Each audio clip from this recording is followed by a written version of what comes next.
수능 특강 독서 사회문화 2강 다양한 연금제도 시작해 볼게. 이 글은 어렵다기보다는 내용이 좀 많아서 헷갈릴 수 있는 지점이 많은 것 같거든. 그래서 이 항목화해서 각각을 잘 구분하는 게 핵심인 것 같아. 그렇게 정리를 좀 해보도록 하자. 1문단이야. 노후를 대비하는 대표적 수단인 연금은 주로 은퇴 후 사망 시까지 매달 일정액을 수급하는 제도 또는 매달 수령하는 금액을 의미한다. 연금 제도 들어봤지? 은퇴 후에 돈이 꾸준히 들어올 수 있게끔 하는 제도 혹은 그 금액 자체를 연금이라고 한다. 국가에서 운영하는 공적연금제도는 국가에서 운영하고 있어. 국민들이 의무적으로 가입하게 되어 있는데 이 제도의 핵심 목적은 개인과 가구의 노후 소득 보장 측면에서의 소비 평준화이다. 공적연금제도의 목적이거든. 소비 평준화라고 되어 있어. 소비 평준화가 뭔지 나와 있어. 경제활동을 하는 시기에 얻은 소득을 은퇴 후의 소비에도 쓸 수 있도록 생애 소득을 배분하는 것. 이게 소비 평준화래. 요거 이해되지 얘들아? 우리가 경제활동을 예를 들어서 뭐 30세부터 60세까지 한다고 치면은 60세 이후에 이제 경제활동을 못했을 때는 돈이 없잖아. 그러니까 이때 벌었던 돈을 노후에 60부터 해서 뭐 90까지 나머지 30년을 쓸 수 있도록 그 생애소득을 배분하는 역할을 한다는 거야. 그게 이제 소비평준화. 소비평준화를 위해서 공적연금제도가 있다. 이렇게 말하고 있지. 우리나라 대표적 공적연금제도인 국민연금제도는 들어봤지? 국민연금. 그래서 얘들아 지금 연금에 대해서 얘기하고 연금 중에서 공적연금제도에 대해서 얘기하면서 우리나라의 공적연금제도인 국민연금제도 이렇게 점점 좁혀가고 있어. 국민연금제도는 경제활동 시기에 소득의 일정 부분을 정기적으로 납부하고 은퇴 후 사망 시까지 매달 일정액을 수급하는 제도로서 그러니까 예를 들어서 지금 다달이 월급이 나왔을 때 정기적으로 국민연금을 납부하게끔 되어 있는 거야. 그런 식으로 일정 부분을 정기적으로 납부해. 그리고 나서 그 돈, 모아진 돈을 토대로 은퇴 후에 사망 시까지 얼마의 금액을 수급하는 제도야. 조건이 있어. 10년 이상 가입한 사람만 연금을 받을 수 있다. 최소 10년은 넣어야 된다는 거야. 수령하는 연금은 기본 연금액에 얘들아 여기 이제 연금 얼마씩 받을 수 있는지 나와. 기본 연금액이 있겠지. 거기에 지급률이라는 걸 곱하여서 결정된다. 이 지급률은 가입 기간이 10년, 최소 10년이었지. 10년일 때는 이제 50%이고 1년 늘어날 때마다 5%씩 증가하는 거야. 그렇게 해서 최대는 100%까지 지급률이 사람마다 다 다르다. 가입 기간에 따라서 지급률은 다 달라진다. 됐니?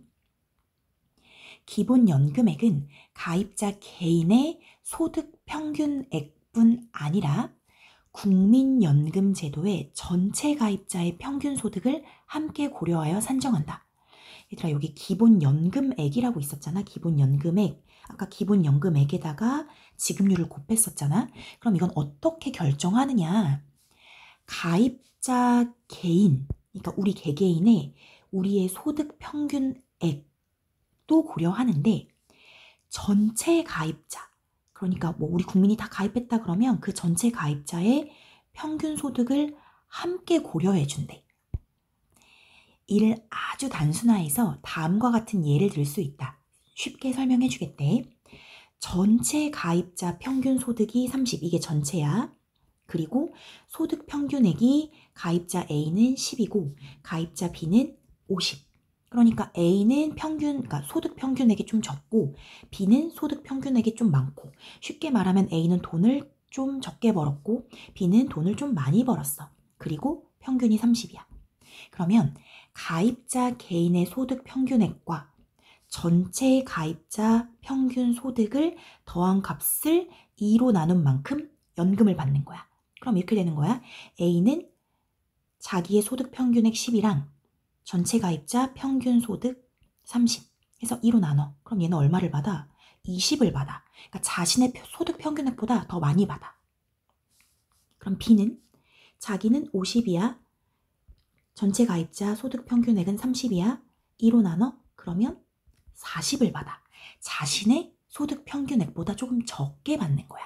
그래서 A는 20, B는 40 이렇게 결론이 나온다는 거지.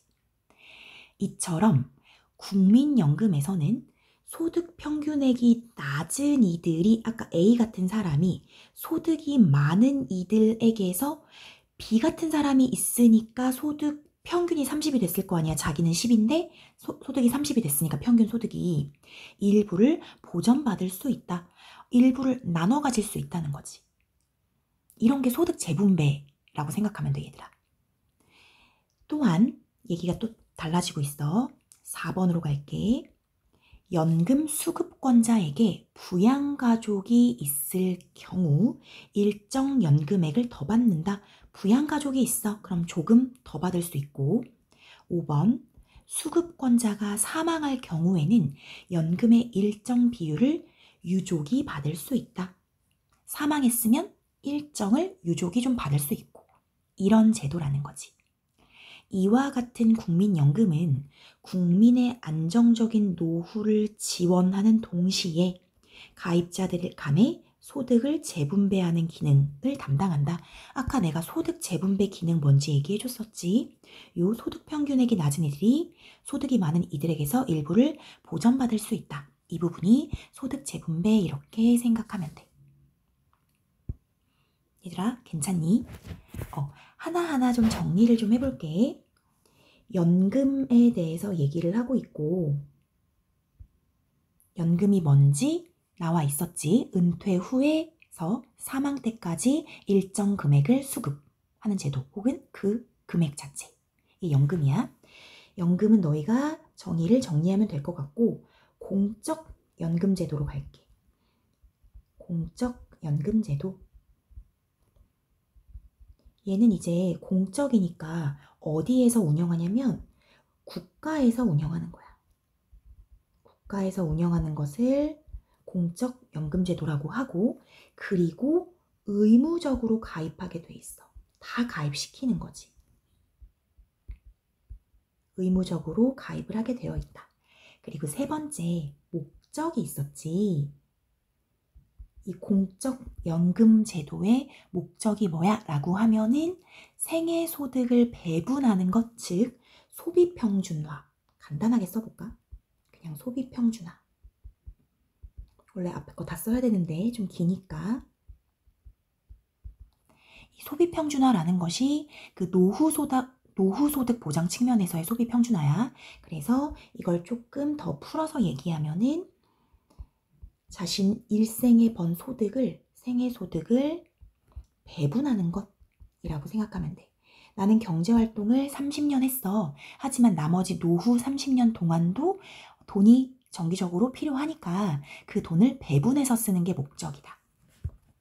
그래서 우리나라의 공적 연금 제도로 국민연금 제도. 요거에 대해서 이제 설명을 하고 있는 거거든. 그래서 공적 연금 제도 중에서 국민연금 제도. 여기에 대해서 정리를 좀 해볼게. 첫 번째, 1번은 소득의 일정 부분을 정기적으로 납부하는 거지. 소득의 다달이 일정 부분을 정기적으로 납부해. 그리고 나서 은퇴 후에 이제 돈이 안 들어올 때 은퇴 후부터 사망 시까지 계속 이제 받는 것. 일정액을 수급하는 제도, 간단히 수급 이렇게 써주자. 그리고 조건이 있었어. 어떤 사람만? 10년 이상 가입한 사람만 국민연금의 혜택을 받을 수 있어. 그래서 최소 10년은 넣어야 한다. 그리고 세 번째, 연금 자체가 어떻게, 얼마로 이제 얼마를 받을 수 있는지. 연금 어떻게 결정되냐면 기본 연금액이 있는데 거기에다가 지급률을 곱해서 결정이 된다라고 했고, 지급률 기억나? 지급률은 가입 기간이 10년이면 50%야. 10년이면 50%를 지급하고, 가입 기간이 1년이 늘어날 때마다 5%였나? 5%씩 증가. 5%씩 증가. 그러니까 11년 가입했어? 그럼 55%, 12년 가입했어? 60% 이런 식으로 증가해서 어디까지 가냐면 100%가 그냥 최대치. 더 이상은 안 된다. 됐지? 그리고 나서 또 뭐에 대해서 얘기해 주냐면 기본연금액에 대해서 얘기를 해줬거든. 이 기본연금액이 어떤 식으로 결정되는지 우리 예를 들어준 게 있잖아. 그걸로 이해하면 가장 좋은 것 같아. 예를 들어서 전체 평균이 30이야. 그런데 A는 자신의 그 소득 평균액이 10이었어. 그리고 B는 50이었어. 그랬을 때 A는 어떻게 되냐면 10 더하기 30 해서 2로 나눠 20 이렇게. 그리고 B는 자신의 소득 평균액 50 더하기 전체 평균액 30 해서 2로 나눠 해서 얘는 40. 이런 식으로 기본연금액이 산정된다 라고 보면 되거든. 그래서 여기서 알 수 있는 것, 소득 평균액이 낮은 사람들은 소득이 많은 사람들에게서 일부를 보전받는 거야. 보전. 이거를 그냥 이렇게 표시할까? 일부를 보전받는다. 알겠지? 조금 보전해 줄 수 있다. 자기는 10 정도였는데 얘는 20을 받는 거고, 기본연금액 자체가. 이 사람은 50이었는데 자기 거 조금 깎아서 40 이렇게 되는 거니까. 요거 알면 되고, 요게 아까 내가 소득 재분배 효과라고 얘기를 해줬었지. 그래서 이런 부분이 소득 재분배 효과가 있다. 이렇게 봐주면 돼. 그 다음에 4번 갈게. 만약에 부양가족이 있어. 연금을 받는 사람 수급권자라고 하잖아. 수급권자에게 부양가족이 있으면 조금 더 받고, 부양가족이 있을 시 조금 더 받고, 그냥 이렇게만 표시하자. 그 다음에 5번째, 수급권자가 사망했어. 연금 수급권자가 사망하면은 이것 역시 일정 비율을 유족이 받는다. 잘못 썼네. 일정 비율을 유족이 받을 수 있다. 여기가 국민연금제도. 이렇게 정리하면 되겠어. 자, 이 문단 갈게. 한편 사적 연금제도도 있는데, 얘들아 아까는 공적이었잖아. 지금은 사적이야. 사적. 이는 기업이나 개인 차원에서의 노후 준비를 지원하는 제도로서 나라가 하는 게 아니라 기업이나 이제 개인 차원에서 준비를 지원하는 거야. 노후의 보충적 소득 보장을 목표로 한다. 노후가 됐을 때 소득을 조금 보충할 수 있는 그런 것이 이제 목표가 되는 거야. 우리나라의 대표적 사적 연금제도인 연금저축제도는, 연금저축제도에 대해서 이제 알아야겠지? 지금 아까 공적연금제도는 국민연금제도, 사적연금제도 중에서 연금저축제도 이렇게 얘기하고 있는 거지. 최소 5년 이상 납입하면 납입 금액을, 그러니까 일단 1번 최소 5년 이상 납입해야 되고, 그 다음에 납입 금액을 만 55세 이후부터 일정 기간 연금으로 나누어 받을 수 있는 제도이다. 언제부터? 55세, 만 55세 이후부터. 일반적으로 예금이나 적금으로 이자를 받을 때 일정 비율의 세금을 내야 하는데, 얘들아 이런 거 알고 있어? 그 이자를 받잖아. 우리가 은행에다가 돈을 저축해 놓고 그 은행에 저축한 것에 이자가 붙어. 그럼 그 이자 세금 떼고 우리한테 이자 주는 거거든. 어떤 비율이 있어. 그 세금을 내야 하는데 그 연금저축 계좌에 이자가 계속 붙을 거 아니야. 그 연금 저축이니까 어쨌든 그 계좌에 저축을 계속하니까 이자가 붙거든. 그 이자를 연금으로 받게 될 때는 훨씬 낮은 비율의 세금이 책정된다. 세금 자체가 비율 자체를 낮게 해서 준다라는 거야. 알겠지? 요게 3번. 보통의 이자보다 그 이자에 붙는 세율 자체가 좀 낮다. 또한 근로자에게는 연금저축 계좌에 납입한 금액의 일정 비율만큼의 세금도 감해준다. 예를 들어서 1년에 내가 연금저축 계좌에 뭐 500만 원 이런 식으로 납입을 했어. 그러면은 여기에 500만 원 정도 넣었으니까 너는 세금을 얼만큼 감면해 줄게. 이런 게 좀 있다라는 거야. 이 500만 원에 대한 세금을 좀 감면해 준다. 하지만 55세 이전에 계좌를 중도 해지하잖아. 유의점이 있어. 만 55세가 안 됐는데 중도의 계좌를 없애버렸어. 그러면 납입했던 금액을 연금으로 받을 수 없고 그냥 그 원금만 그대로 찾아가는 거고 원금에 그 이자 붙은 것 그것만 찾아가는 거고 국가가 정한 특별한 예외 상황을 제외하고는 감면받은 세금도 반환해야 한다. 아까 전에 감면받았던 세금 기억나니? 비율을 낮게 책정했었던 거잖아. 세금 비율을 낮게 책정했었는데 그래서 네가 이득받던 그 세금만큼을 다시 내야 된다는 거야. 원래 세금만큼 내야 된다 이런 거지. 이유가 있어. 왜냐면 이 혜택이라는 게 이제 세금 비율 감면 혜택 뭐 이런 거겠지. 국민의 노후 준비 지원을 위한 것이었기 때문이다. 너희 노후를 위해서 저축해 놓는다라는 가정하에 혜택을 준 거지. 이 돈을 지금 당장 썼을 때는 혜택을 줄 필요가 없지. 해서 혜택을 다시 토해내라. 이렇게 얘기하는 거지. 연금저축제도 알겠어? 조금 어려울 것 같아. 너희들에겐 좀 어려울 것 같다는 생각이 들어. 연금하고 전혀 상관이 지금은 없으니까. 일단 사적연금제도 한번 적어볼게. 공적 말고 사적연금제도. 이렇게. 1번.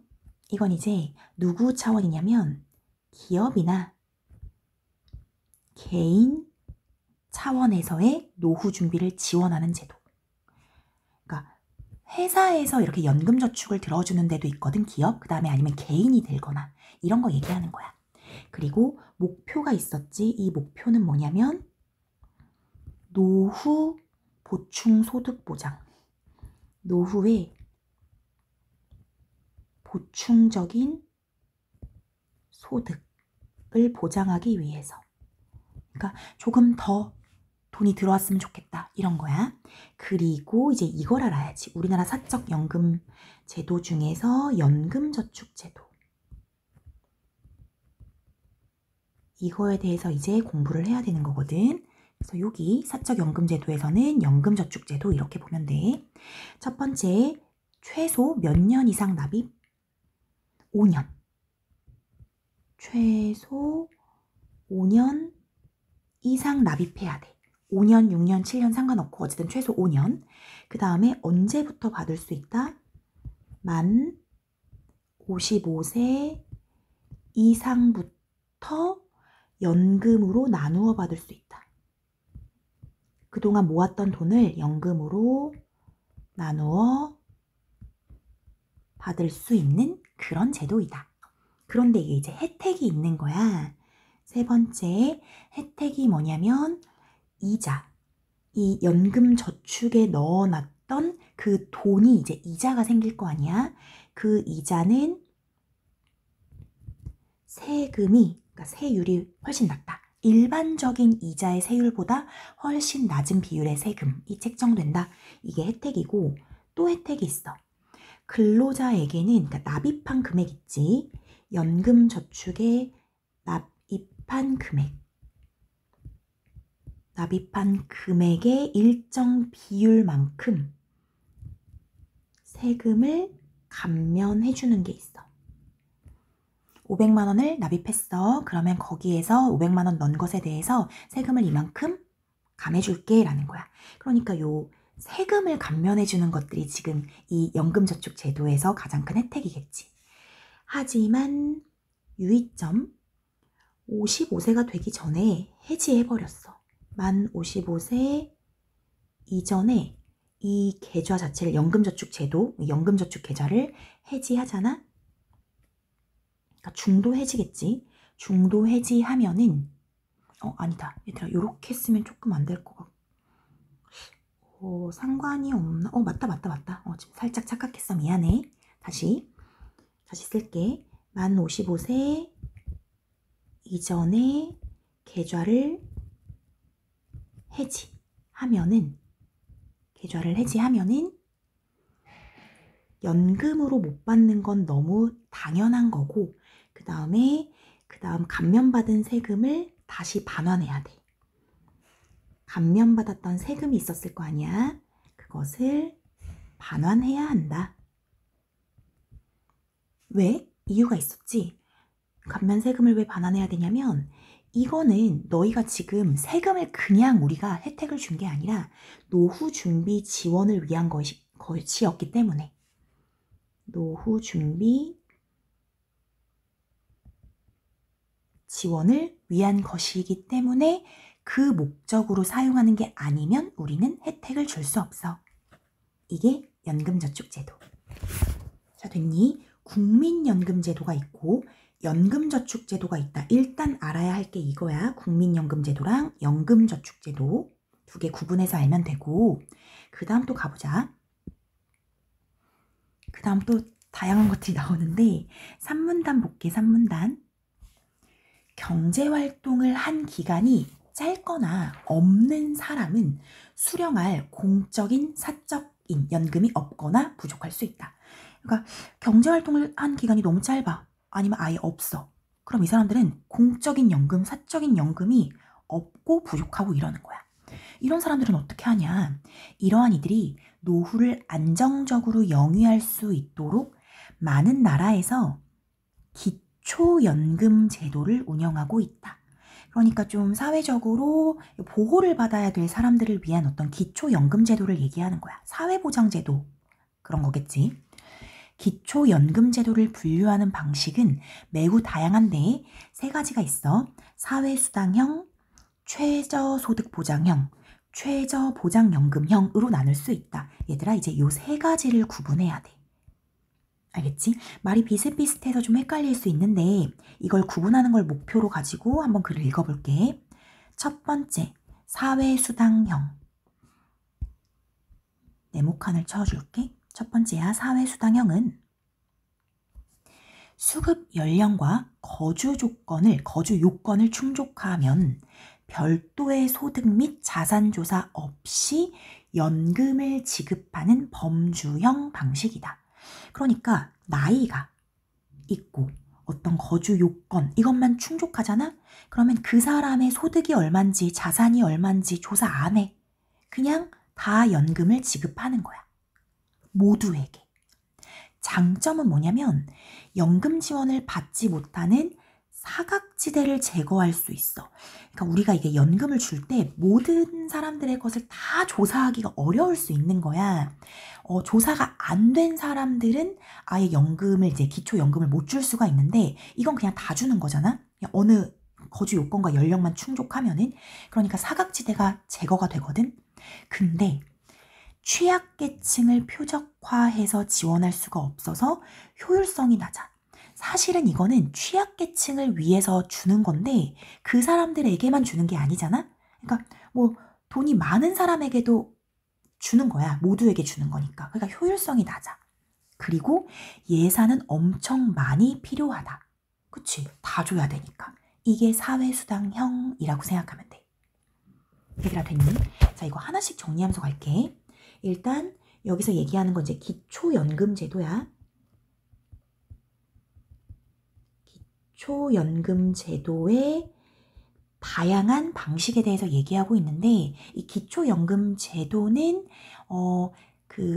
돈이 좀 부족한 사람들, 그러니까 연금이 없거나 부족한 사람들을 위해서 주는 것, 이렇게 생각하면 되고, 첫 번째로 우리가 지금 본 것이 사회수당형이었어.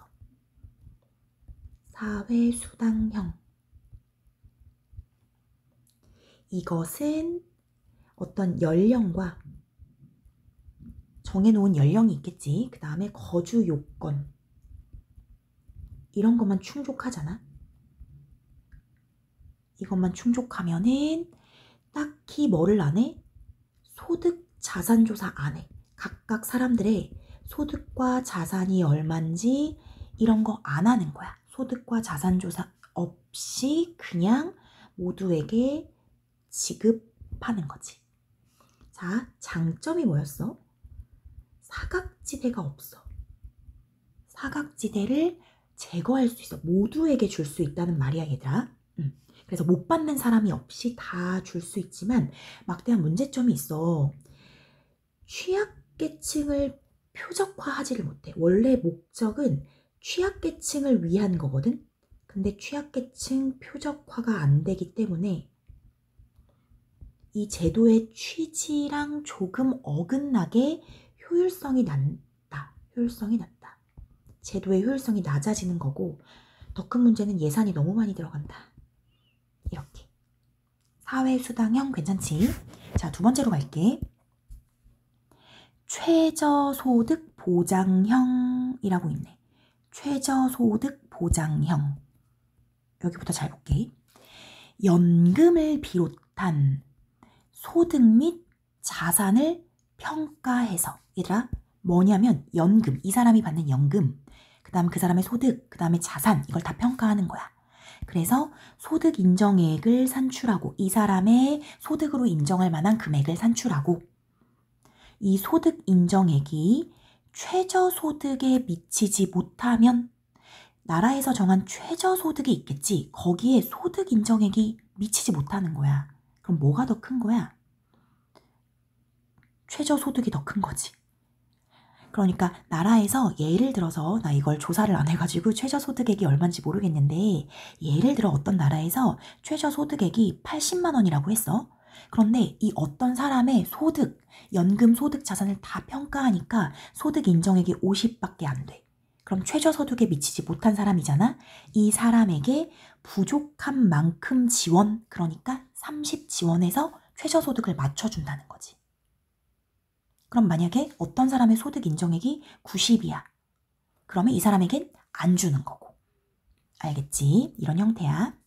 이 방식은 특정 경제 수준 이하의 노인만을 목표로 하기 때문에, 그치? 최저소득에 못 미치는 노인들만을 목표로 하기 때문에 운용되는 재정에 비해서 빈곤이 해결되는 비율이 높아서 재정 효율성이 뛰어나다. 사용되는 재정에 비해서 빈곤 해결 비율은 높아진다는 거야. 그들만 지원하니까. 이런 걸 뭐라고 표현한 거냐면 재정 효율성이 뛰어나. 하지만 주택, 자동차, 현금 등의 자산을 조사하는데 행정비용이 들 수 있고 조사해야 되잖아. 조사 비용이 든다는 거지. 그리고 수급 여부와 이 연금을 수급할 수 있는지 여부와 수급액 자체가 소득 및 자산을 기준으로 결정되므로 근로의욕을 저해할 수 있다. 이거 무슨 말인 줄 알겠니? 예를 들어서 어떤 사람이 이제 이런 사람이 있다고 생각해봐. 자기가 지금 연금이나 자산 같은 것으로 인정되는 소득 인정액이 아까처럼 이제 90이야. 연금, 소득, 자산 다. 근데 이 사람이 만약에 일을 안 하잖아? 일을 안 하면 이게 그냥 70이 돼버릴 수가 있어. 그럼 이 사람이 일을 안 하고 그냥 여기다가 10만 원을 더 받는 것을 택할 수도 있다는 거야. 굳이 일하고 싶지 않은데 나라가 나한테 이만큼 더 줄 건데 왜 내가 더 일을 해야 되지? 이렇게 생각할 수 있다는 거야. 그러니까 근로의욕을 저해할 수 있어. 요거 이해되니? 여기까지가 최저소득 보장형이거든. 여기도 정리해볼게. 자, 2번. 기초연금제도의 2번이 최저소득 보장형. 이게 2번이었어. 자, 1번 해볼게. 어떻게 얘는 연금을 주는 거냐면 연금, 이 노인이 받는 연금, 그 다음에 이 노인의 어떤 소득, 그 다음 자산, 이것을 모두 다 평가해. 이거를 평가해서 뭐를 산출하냐면 소득 인정액을 산출하는 거지. 그리고 이 소득 인정액과 무엇을 비교해? 최저소득을 비교하는 거지. 그래서 최저소득에 비해서 소득 인정액이 미치지 못하는 사람만, 더 적은 사람이겠지. 최저소득보다 소득 인정액이 적은 사람만 부족한 만큼 지원하는 거야. 요거를 이렇게 쉽게 직관적으로 좀 보면은 여기가 최저소득이라고 해봐. 뭐 최저소득이 100이야. 그런데 이 사람이 어떤 사람이 이만큼만 소득 인정액으로 잡혔어. 50이야. 예를 들어서. 그럼 얼만큼 이 사람은 연금을 받을 수 있어? 요만큼. 부족한 만큼. 요만큼 연금을 수령해서 최저소득만큼 맞춰주겠다. 라는 그런 제도가 최저소득 보장형이라고 보면 돼. 그러면 얘는 이제 장점이 뭐냐면 재정 효율성이 뛰어나다 이렇게 얘기했어. 왜냐면 그 최저소득 노인들에게 줄 수 있으니까 돈을. 그래서 재정 효율성이 뛰어나. 목적에 맞다라는 거야. 아까 전에 이런 얘기 했었거든. 이 사회수당형은 효율성이 낮다 그랬어. 하지만 최저소득 보장형은 그거에 비해서 이제 재정 효율성이 뛰어난 거야. 이렇게 두 개를 대조시키면 되겠지. 하지만 문제가 있어. 행정비용이 좀 든다는 거지. 조사해야 되니까. 행정비용이 든다. 아까 사회수당형은 이런 조사 과정이 없으니까 이런 행정비용은 안 들겠지. 하지만 이 아이는 최저소득 보장형은 행정비용이 들고, 그리고 또 중요한 게 있어. 사람들의 근로 의욕을 저하시켜. 왜냐면 돈이 적으면 받을 수 있으니까. 나의 소득 인정액이 최저소득보다 좀 적으면 그만큼 나라가 주니까 아예 뭐 굳이 일 안 하지 뭐 이렇게 된다는 거야. 그래서 근로 의욕을 저하시킨다. 여기 됐지? 자, 그 다음 갈게. 세 번째야. 최저보장연금형. 이름이 좀 달라? 아까는 최저소득보장형이었고 이번엔 최저보장연금형이야. 조금 헷갈려. 얘는 뭐냐면 수령연금을 조사해서 이번엔 연금만 조사해. 국가가 정한 연금 수령 기준 금액보다 적은 연금을 수령하는 노인에게 차액을 보충해주는 방식. 아까랑 뭐가 다른지 알겠어? 아까는 연금을 포함한 소득 자산을 다 평가한다면 이번엔 연금만 조사하는 거야. 그리고 나라가 정한 어떤 연금 수령 기준 금액이 있어. 그거보다 좀 적으면 그 금액을 보충해서 주겠다. 이 방식은 다른 소득 자산을 안 조사해도 되잖아. 연금만 조사하면 되니까 훨씬 조사하기가 쉬워. 행정 효율성이 높아진다는 거야. 얘들아, 아까 재정 효율성이랑은 다르다. 이 재정 효율성이라는 건 돈을 효과적으로 쓸 수 있다는 거고, 행정 효율성은 조사 과정에서의 효율성을 높일 수 있다는 거지. 그치? 계속 볼게. 그럴 수 있지만 수급 대상자가 많으면 소요 예산이 크기 때문에 공적연금이 충분히 성숙하여 은퇴자 대부분이 높은 수준의 노령연금을 수급하는 상태에서 도입할 수 있다. 이 말 무슨 말이냐면은 이게 연금을 조사하는 거잖아. 그래서 이 최저보장연금형을 받을 사람이 너무 많다. 이 나라에 너무 많다. 그럼 예산이 너무 많아. 그치? 예를 들어서 여기 이 나라에, A라는 나라에 연금 제도가 잘 안 돼 있어가지고 사람들이 연금을 많이 못 받아. 그럼 다 줘야 되는 거야, 이 나라 노인에게. 그러니까 소유예산이 크잖아? 그래서 어떤 경우에 할 수 있는 거냐면 이 나라에 공적인 연금이 충분히 잘 돼 있는 거야. 아까 전에 얘기한 공적 연금 제도가 되게 잘 돼 있어서 은퇴자 대부분이 연금을 제대로 좀 받아. 그래서 연금 수령 기준액보다 더 많은 연금들을 받고 있을 때 그거보다 못 받는 사람에게 주는 방식으로 쓴다는 거지. 아무나 도입할 수 있는 게 아니라는 거지. 됐지? 자, 최저보장연금형을 도입할 수 있는 조건 알아야 돼. 그 다음 봐봐. 또한 연금 소득은 되게 많아. 그런데 연금 이외의 소득이 적어. 그러니까 이 사람은 자산이나 그냥 기타 소득이 없이 그냥 연금만 되게 많은 사람이 있어. 근데 이 사람은 연금 수령 기준 금액보다 많은 연금 소득을 받으니까 수급 대상자가 안 되거든. 근데 연금 소득은 되게 적어.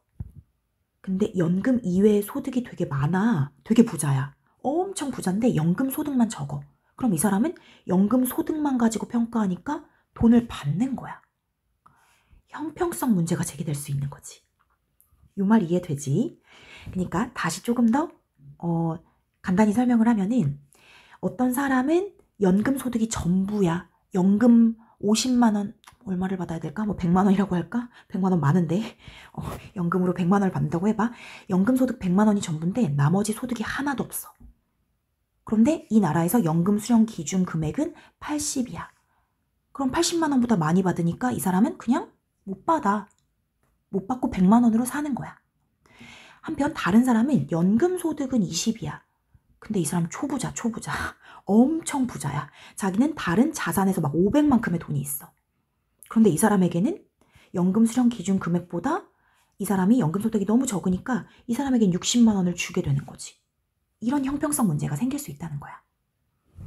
그리고 경제활동 시기에 연금 저축을 할수록 기초연금 수령액이 줄어들어 취약계층의 저축 유인을 저해할 수 있다. 이 말 뭐냐면 자기가 경제활동을 하는 시기에 연금 저축을 열심히 해. 그러면 받을 돈이 점점 늘어나니까 자기의 기초연금 수령액이 점점점 줄어든단 말이야. 그러니까 그냥 안 하는 거야. 안 해. 나 그냥 연금 적게 받고 나라에게 더 이렇게 좀 더 충당해서 받을래 하면서 연금에 대한 어떤 저축을 하지 않는 그런 일이 생길 수 있다는 거지. 이해됐니? 자, 3번 정리해볼게. 3번 최저보장연금형.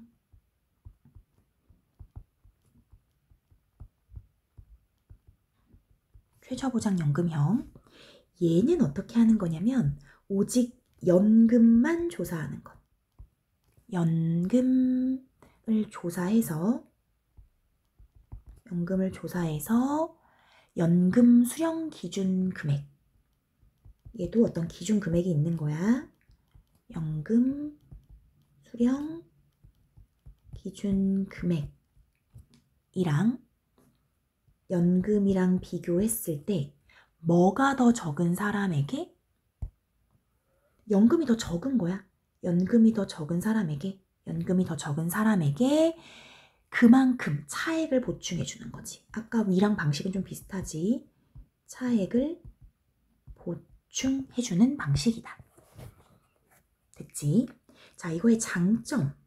연금만 조사하면 되니까 행정 효율성이 높아. 행정적으로 더 많은 걸 조사하지 않아도 되니까. 행정 효율성이 높다. 이게 장점. 하지만 조건이 있어. 최저보장연금형은 아무나 할 수 없어. 아무나 할 수 없고 어떤 나라가 해야 되냐면 공적연금이 성숙한 나라. 공적연금 제도가 충분히 성숙해서 많은 사람이 연금을 받는 경우 이렇게만 쓸게. 그때만 도입할 수 있는 거야. 연금을 대부분 받지 않는 나라 아니면 되게 적게 받는 나라에서는 얘를 도입하기는 좀 부담스러운 거지. 돈이 너무 많이 드니까. 그 다음에 4번 형평성 문제 있었지. 형평성 문제 아까 내가 설명했지. 요거 중요해 얘들아. 형평성 문제. 왜냐면은 연금밖에 없어. 연금밖에 없는 사람이 연금을 못 받을 수도 있고 다른 게 되게 부유하고 연금이 적어. 그럼 그 사람에게 연금을 많이 줄 수도 있고 이런 문제가 생길 수 있고 그 다음에 5번 마지막 5번은 취약계층의 저축 유인을 저해할 수 있다. 이 연금을 받아야 하는 취약계층들이 저축을 안 하는 거지.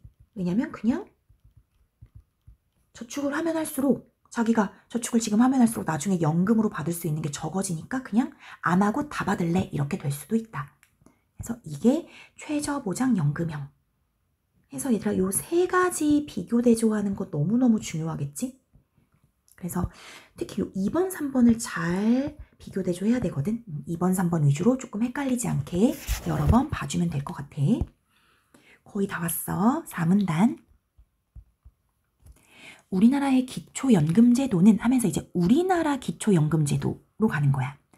자산 및 소득 조사를 통해 자산하고 소득을 다 조사해 만 65세 이상의 국민 중에서 소득 인정액이 최저소득 이하인 사람에게 소득 인정액이 최저소득보다 낮은 사람에게만 연금을 지급해. 이거 아까 뭐였지? 최저소득 보장형에 가깝지만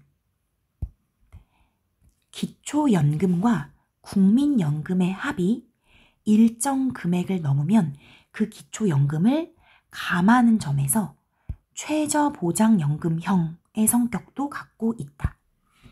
두 가지 성격이 다 있다는 거야. 일단 최저소득 보장형 이해됐어. 최저소득보다 소득 인정액이 적어. 그럼 연금을 지급할 거야. 그런데 국민연금이랑 기초연금, 그러니까 국민연금이랑 기초연금을 합했을 때 일정 금액이 넘어가잖아? 그러면 기초연금을 좀 덜 준다는 거야. 그러니까 연금도 계산한다는 거지. 그런 면에서 최저보장연금형의 성격도 가지고 있다. 그리고 부부는 둘의 소득과 재산을 함께 고려하는데 부부 같은 경우에 이제 남편, 아내의 소득과 재산을 같이 고려하는데 최저소득의 금액에 해당하는 금액은 단독 가구일 때보다 부부 가구일 때 최저소득의 값이 더 크다라는 거야. 요거 이해될까? 그러니까 부부 가구일 때는 최저소득에 해당하는 금액을 70이라고 했어. 단독 가구일 때 여기다 쓰는 게 낫겠구나. 부부 가구일 땐 70, 단독 가구일 때는 최저소득에 해당하는 금액을 50. 이런 식으로 아예 가구가 한 명이냐 두 명이냐에 따라서 최저소득 자체를 다르게 잡아놨다는 거야. 됐지? 또한 국민연금, 공무원연금 등의 수급자랑 배우자는 기초연금 수급 대상에서는 제외된다. 군인연금, 나 지금 국민이라고 읽었던 것 같은데, 그치? 미안해. 군인연금이나 공무원연금을 받는 사람과 그 배우자는 아예 기초연금 수급 대상이 아니라는 거지. 자, 여기까지 잘 정리해야겠지. 우리나라 기초연금제도, 여기에서 이제 뒤에 문제가 많이 나올 거거든. 우리나라의 기초연금제도는 어떠냐? 1번 최저소득 보장형이다. 일단 최저소득 보장형의 성격이 있어. 왜? 왜 그런 거야? 소득 인정액이랑 뭐를 비교하냐면 최저소득을 비교하는 거지. 그랬을 때 무엇이 최저소득이 더 크면, 한마디로 소득 인정액이 더 작으면 최저소득보다 못 미치는 사람들에게 기초연금을 지급한다. 그리고 이거는 만 65세 이상의 국민들에 해당하고 노인에 해당하고 그 다음 두 번째 최저보장연금형도 있어. 성격이. 최저보장연금형 이렇게 이것은 어떤 성격이냐면 기초연금, 받아야 하는 기초연금과 이 사람이 받는 국민연금 있지? 국민연금의 합이 일정 금액을 넘으면, 아이고 이거 어떻게 표시할까?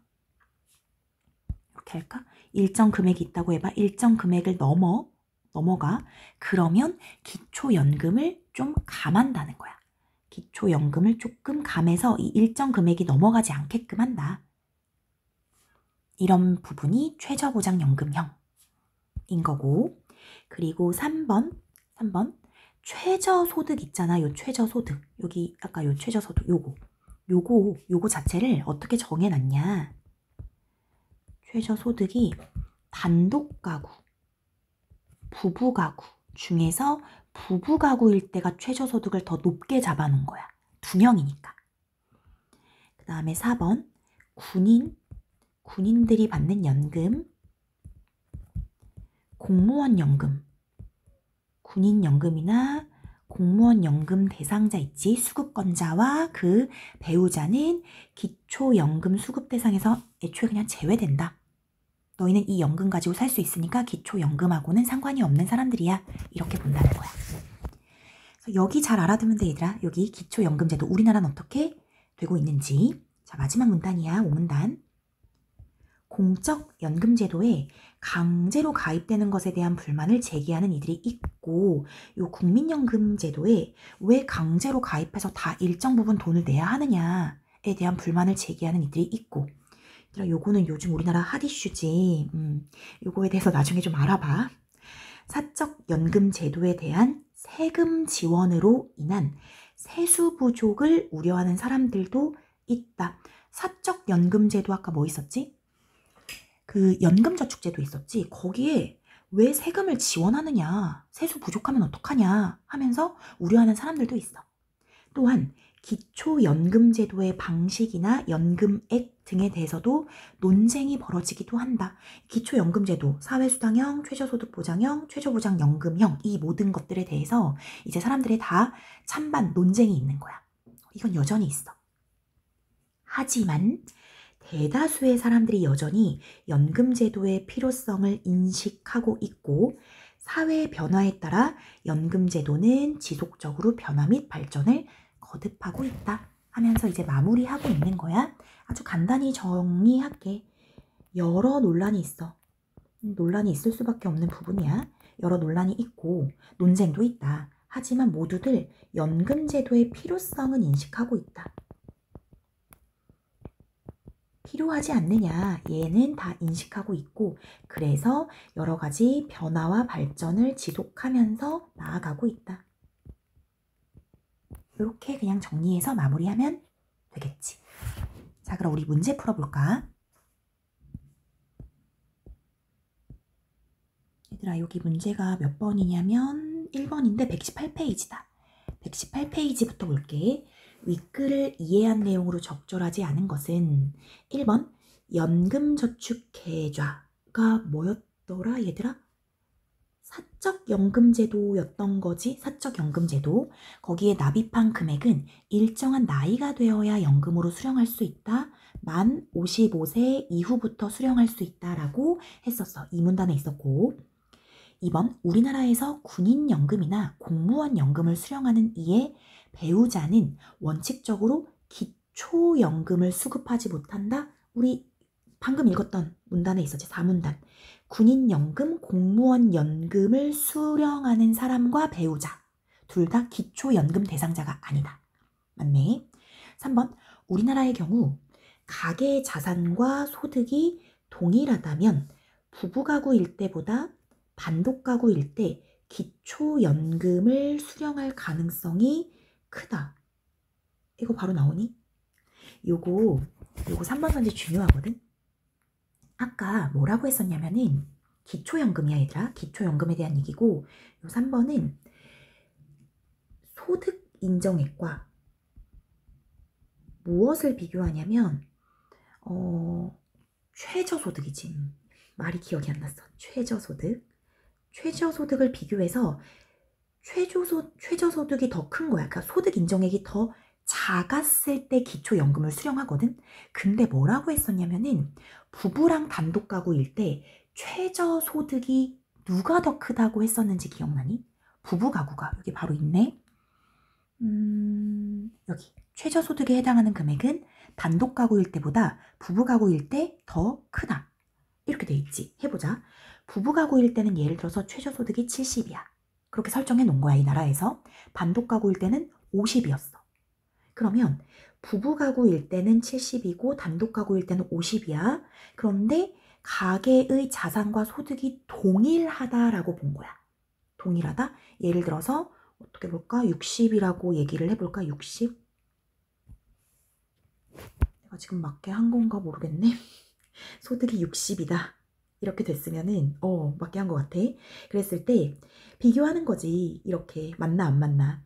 부부 가구일 때는 최저소득이 지금 70으로 잡아줬으니까 소득 인정액이 60이야. 그러면 이 부부 가구는 기초연금을 10만 원 받아. 그치? 근데 단독 가구야. 단독 가구인데 얘도 똑같이 60이야. 근데 최저소득이 50으로 잡혀 있는 거야. 최저소득이 50인데 나의 소득 인정액은 60이네? 그럼 너는 기초연금 수령 대상자가 아니야. 이렇게 된 거야. 계산할 수 있겠어? 요거 기초연금 수령 가능성 이렇게 꼭 계산해야 돼. 그럼 봐. 부부 가구일 때랑 단독 가구일 때 중에서 누가 더 수령할 가능성이 큰 거야? 부부 가구일 때가 더 큰 거지. 그치? 근데 이거 반대로 썼지? 그래서 답이 3번 이렇게 해주면 돼. 요거 중요하니까 계산할 수 있어야 될 것 같아. 요거 중요하니까 선지 꼭 봐주고. 4번 보자. 일반적으로 예금이나 적금으로 이자를 받을 때에 비해 연금저축 계좌에서 연금으로 이자를 받을 때 더 낮은 비율의 세금을 낸다. 연금저축 계좌에서 세금 혜택 있다고 얘기했지. 이 문단에. 맞고. 5번. 우리나라 기초연금제도는 우리나라 기초연금제도야. 소득 인정액이 최저소득 이하인 사람에게만 연금을 지급한다는 점에서 했었지. 최저소득을 정해놓고 소득 인정액보다 최저소득이 말을 잘못한 것 같아. 최저소득이랑 소득 인정액을 비교했을 때 얘가 더 적어야 되잖아. 소득 인정액이 더 적은 애들에게만 연금을 지급한다는 점에서 최저소득 보장형 정확히 맞지? 얘들아 이걸 만약에 최저소득 보장형이라고 안 하고 최저보장연금형의 성격을 가지고 있다 하면 틀린 거겠지. 정확히 매칭하면 되는 거야. 그래서 5번도 맞다. 그래서 1번에 3번 되니? 자, 넘어갈게. 2번이야. 가의 이유를 추론한 내용으로 가장 적절한 것. 가가 뭐냐면 가입자들 간의 소득 재분배 기능을 한다. 그 부분인데 이거 뭐 얘기하는 거였냐면 국민연금 얘기하는 거였어. 국민연금. 직접 좀 글을 보자. 여기다. 여기 가입자들 간의 소득 재분배 기능을 담당한다 하면서 요거 국민연금제도라고 얘기하는 거고 아까 요거였잖아. 그치? 요렇게 A는 10, B는 50 했을 때 결국 받을 수 있는 게 A는 20대고 B는 40대고 요 부분이 소득 재분배 기능이라고 얘기했지. 여기거든. 이걸 정확히 설명해 놓은 말이 있어. 그게 바로 5번이야. 고소득 가입자랑 비교했을 때 아까 B 50이었을 때 저소득 가입자 A 얘가 10인 사람이 납입 금액에 비해서 납입 금액은 얘는 이제 10만큼 한 거고 평균 그 다음에 고소득 가입자는 50만큼 한 거야. 더 큰 비율의 연금을 수령할 수 있기 때문에 얘들아 비율이야 비율. 그러니까 얘는 10만큼 평균 소득이 있었지만 얘의 그 기초값 기억이 안 난다. 얘들아 정확히 기본연금액 기초값이라고 내가 이상한 말을 썼네. 기본연금액이야. 기본연금액 자체는 얘는 20으로 되는 거고 B는 40으로 됐었지. 그치? 그러니까 비율이 얘는 더 높아진 거고 얘는 더 낮아진 거잖아. 그래서 금액 자체가 아니라 비율이라는 측면으로 봐야 돼. 이걸 만약에 더 큰 금액의 연금 이렇게 나오면 틀리겠지.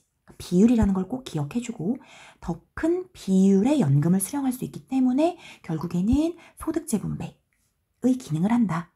이렇게 봤었어. 그래서 이번에 5번 맞는 거고, 나머지는 읽어봐. 3번 하자. 적절하지 않은 건데 이렇게 문제 나오겠지. 요게 기억이 뭐냐면 최저 소득 보장형. 그 다음에 보장까지 써주자. 그 다음 얘는 다시 최저 보장 연금. 최저 보장 연금이거든. 해볼게. 1번. 최저소득 보장은 수급 대상자의 근로 의욕을 저해하고, 최저보장연금은 취약계층의 저축 유인을 저해한다. 아까 그렇게 했던 거 기억나? 찾아가서 보면 돼, 얘들아. 최저소득 보장형은 사람들이 일을 안 하려고 해. 그냥 일 안 하고 얘네들이 나라에서 주는 돈 받으면 되니까. 최저보장연금은 애초에 경제활동할 때 이 연금으로서 저축을 안 하려고 해. 왜냐면 나중에 그 연금만큼 나라에서 받으면 되니까. 그 얘기인 거야. 그 다음 2번. 기억은, 최저소득 보장은 연금 이외의 소득이 적을수록, 최저보장연금은 연금 외의 소득이 많을수록 더 많은 연금을 수령한다. 이건 좀 생각을 해봐야 되거든. 연금 수령인데 최저소득 보장은 연금 말고 다른 소득이 적어. 그러면 더 많은 연금 수령할 수 있거든. 왜냐면 얘네들은 연금 소득 자산을 다 합하잖아. 그치? 다 합해서 이 사람의 그 소득 인정액을 산출하니까. 그러니까 연금 말고 자산이나 소득이 적을수록 더 연금이 많아지는 게 맞고. 근데 니은은 얘들아, 요거 잘 생각해야 되는 게 최저보장 연금형은 오로지 연금만 따지는 거야. 다른 거 안 봐. 연금 금액만 따지니까 연금 이외의 소득이 많든 적든 얘는 고려 대상이 안 되는 거지. 그치? 상관이 없어. 그러니까 답이 2번 이렇게 해주면 돼. 그래서 연금 이외의 소득과는 상관이 없다. 이렇게 생각하면 되고. 3번 볼까? 기억은 연금 비롯한 소득 자산을 평가하여 산출한 소득 인정액을 기준으로, 니은은 수령 연금을 기준으로 수급 대상자를 선정한다. 너무 맞고. 4번. 니은은 기억에 비해 상대적으로 제도의 운영이 간편해서 행정 효율성을 끌어올리는 데 유리하다. 왜? 니은은 연금만 조사하면 되니까. 기억은 연금, 자산, 소득 다 조사해야 되니까. 4번 맞지? 5번. 기니 모두 일정한 연령 이상, 그리고 국민 전체 아니라 특정한 경제적 조건을 충족하는 이들. 맞지? 최저소득 보장형은 최저소득에 못 미치는 사람만. 최저보장연금형은 그들도 그 일정 연금 수령 기준액이 있었잖아. 그거에 못 미치는 사람들에게만 연금을 주니까. 그래서 3번에 2번 이렇게 하면 돼. 한 문제 더 있거든. 두 문제나 더 있네. 뒤로 가봐. 4번이야. 윗글을 바탕으로 보기를 이해한 내용으로 가장 적절한 것은? 적용하는 거야. 봐봐. 사회수당형 기초연금제도를 운영하고 있던 A국은 원래 뭐를 운영했냐면 사회수당형, 그러니까 그냥 다 사각지대 없이 줬었던 그런 연금제도를 운영하고 있던 A국은 2023년부터 바꿨나 봐. 국가가 정한 연금 수령 기준 금액보다 적은 연금을 수령하는 노인들에게 차액을 보충해주는 방식의 기초연금제도를 운영하였다. 얘들아, 이거 바꿔서 써놔야 되지 않을까? 이거 어떤 기초연금제도로 바꿨다는 거야? 연금 수령 기준액이랑 관련이 있으니까 최저보장연금형으로 바꿨다는 거야. 그래서 최저보장연금형 이렇게 써주고, A국이 제도를 수정한 것은 공적 연금 제도가 충분히 성숙해서 소요 예산이 크지 않을 것이라고 판단했기 때문이다. 아까 이 얘기 나왔었지? 최저보장연금형을 쓰는 까닭은 공적 연금 제도가 성숙했어. 그렇기 때문에 큰 돈이 안 들 수 있다. 이렇게 생각한 거야. 이 A국에 사는 노인 갑은 과거의 경제활동 시기에 노후를 준비하기 위해 가입했던 연금 제도가 있었어. 그래서 일정한 금액의 공적 사적 연금을 수령하고 있었는데, 제도가 바뀐 2023년부터 이전보다 더 많은 금액의 기초연금을 수령하게 되었다. 이 말이 의미하는 말을 알아야 돼, 얘들아. 이 말이 이 A라는 사람이 아니라 갑이라는 사람이 어떤 상황이었는지를 지금 보여주냐면, 지금 원래 공적 사적 연금을 수령하고 있었거든. 그런데 제도가 최저보장연금형이 되니까 기초연금이 더 많아졌다는 거야. 그러면 이 사람이 원래 연금액이 좀 적은 사람이었다. 그러니까 어떤 이렇게 기준값이 있었을 거 아니야. 이만큼의 기준값에 못 미치니까 자기의 연금액이 이만큼밖에 안 되니까 요만큼을 더 받게 된 거야. 그래서 연금 자체가 적었던 그런 할아버지였다. 이렇게 생각하면 돼. 한편 기초연금 수령 대상자가 너무 줄어들었다는 비판으로 인해, 얘들아 여기가 중요하거든. 기초연금 수령 대상자가 너무 줄어들었다라는 비판이 생긴 거야. 야, 제도 바꾸고 나서 기초연금 수령 대상자 너무 적은데? 이렇게 비판을 하니까 A국은 2025년부터 연금을 수령할 수 있는 기준 금액을 높였다. 이렇게 얘기를 하고 있거든. 요것도 좀 잘 생각을 해주면 돼. 예를 들어보자. 원래는 연금 수령 기준액이 70만 원이었다고 생각해. 70만 원. 그런데 이 갑이라는 사람은 50만 원 연금을 타고 있었던 거야. 그래서 20만 원을 플러스로 받고 있었거든. 그런데 사람들이 기초연금 수령을 너무 못 받아 하니까 연금 수령할 수 있는 금액을 높였다라는 건 기초연금 수령 금액을 90 이렇게 높여버린 거야. 그럼 어떻게 되는 거야? 90만 원이 안 되는 사람은 다 연금을 주겠다라고 하는 거니까 이 갑이라는 노인은 20이 아니라 40을 받게 되는 거겠지. 이런 식으로 높였다는 거야. 계속 읽어보자. 하지만 소득이 동일하더라도 소득 중 연금 비중이 적은 사람은 기초연금을 수령하고 연금 비중이 큰 사람은 기초연금을 수령하지 못하는 일이 발생하면서 형평성 문제가 제기되었다. 이건 최저보장연금형의 형평성 문제로 원래 있었던 거지. 그 얘기 다시 써주는 거야. 자, 그럼 보자. 적절한 거야. 1번 A국에 사는 갑이라는 할아버지는 2023년보다 2025년에 더 많은 금액의 기초연금을 수령하겠군. 맞지? 아까 내가 예를 이미 들어줬거든. 이 할아버지가 원래 20만 원의 기초연금을 수령했다면 2025년에 기준금액을 이렇게 높여줌으로 인해서 70에서 90으로 이렇게 높여줌으로 인해서 20만 원을 더 받게 되는 것. 그래서 더 많은 기초금액의 연금을 수령하겠군. 맞는 거야. 나머지 거 왜 틀렸는지 볼게.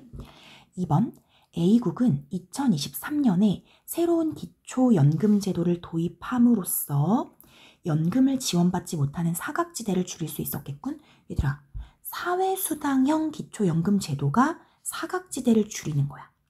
그치? 그러니까 사각지대를 줄이는 것은 사회수당형, 그러니까 기존께 맞는 거야. 그래서 틀렸다. 3번 A국은 2023년에 기초연금 제도의 방식을 바꿀 때 과거에 비해 은퇴자들이 더 적은 노령연금을 수급하고 있다고 판단하였군. 아니야. 더 많은 노령연금을 수급하고 있다고 판단했기 때문에 최저보장연금형으로 바꾼 거지.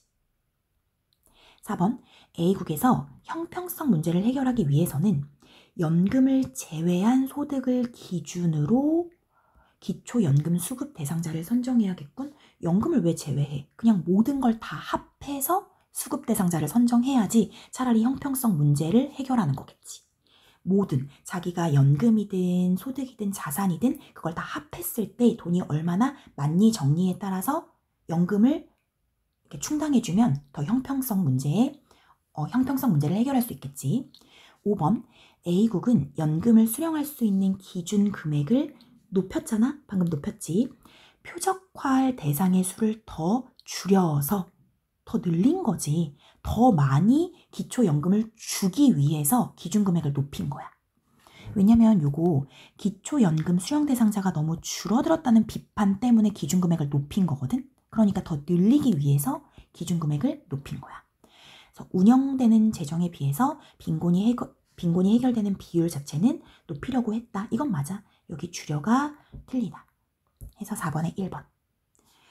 보기 해석하는 거 중요하겠지? 요거 보기 보면서 해석 잘 해주면 되고 5번은 쉬워 얘들아. 5번은 답 5번이고 여기 2가 제기되다야. 제기되다. 제기되는 게 뭐 문제가 제기되다 이런 거니까 문제가 커지다는 아닐 거 아니야. 그래서 5번 이렇게 해주면 돼. 여기 할 수 있겠니? 여기는 이제 각각의 특징 잘 구분하는 것, 구분해서 문제에 잘 적용하는 연습을 하면 될 것 같아. 너무 수고 많았어. 여기까지 할게.